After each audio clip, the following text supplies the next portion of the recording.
Hi అండి. Welcome to Mahalakshmi vlogs. ఈరోజైతే gravy chicken అయితే తయారీ విధానం తెలుసుకుందామండి.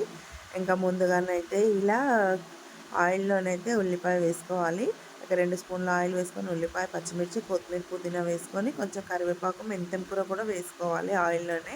ఇలా వేసిన తర్వాత అల్లం వెల్లుల్లి పేస్ట్, పసుపు వేసి వేగిన తర్వాత చికెన్ వేసుకోవాలి. ఇలా చికెన్ వేసుకొని బాగా కలుపుకోవాలండి.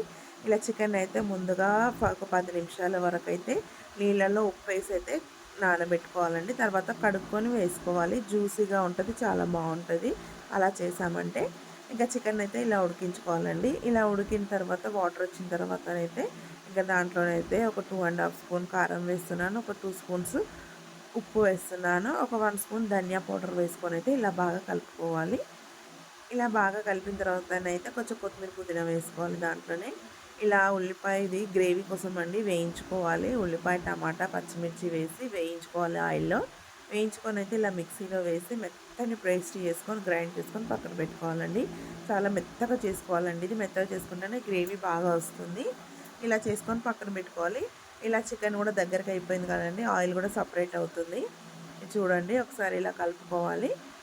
ఇలా బాగా కలుపుకున్న తర్వాత మనం పేస్ట్ చేసి పెట్టుకున్నాం కదా, ఇలా బాగా కలిపిన తర్వాత మనం పేస్ట్ చేసి పెట్టుకున్న పేస్ట్ మొత్తం వేసుకోవాలండి దీంట్లో.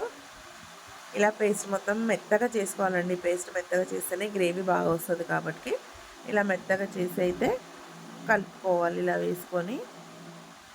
వేసుకొని కలిపిన తర్వాత ఒక 1 స్పూన్ జీరా పౌడర్, ఒక 1 స్పూన్ మిరియాల పౌడర్ వేసుకొని ఇలా బాగా కలుపుకోవాలి.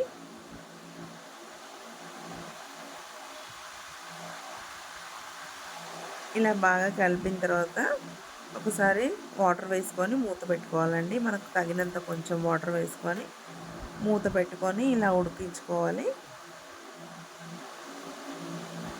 ఇలా ఉడికిన తర్వాత చికెన్ మసాలా వేసుకోవాలండి దీంట్లోని. చికెన్ మసాలా వేసుకొని మూత పెట్టి ఒక 2 నిమిషాలు ఉడకనివ్వాలి. ఇలా ఉడికిన తర్వాత చూస్తే దగ్గరికి అయిపోయింది చూడండి. ఇంకా ఇలా ఒకసారి అయితే కలుపుకోవాలి. ఇంకా చూడండి గ్రేవీ అయితే ఎంత చిక్కగా వచ్చిందో.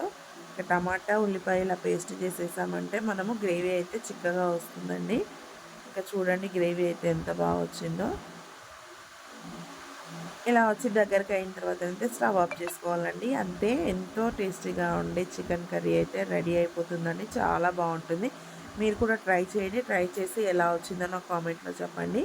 ఇంకా దీన్ని వేసుకొని అయితే నేనైతే అన్నం అయితే తింటున్నానండి. చాలా అంటే చాలా బాగా వచ్చింది. సూపర్ టేస్టీగా ఉంది. మీరు కూడా ట్రై చేయండి. ట్రై చేసి ఎలా వచ్చిందో బగారా రైస్లోకి దాంట్లోకి కూడా చాలా బాగుంటుంది.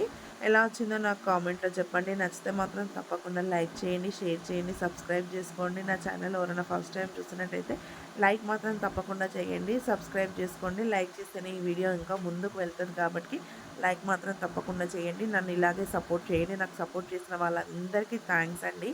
లైక్ మాత్రం తప్పకుండా చేయండి. Thanks for watching.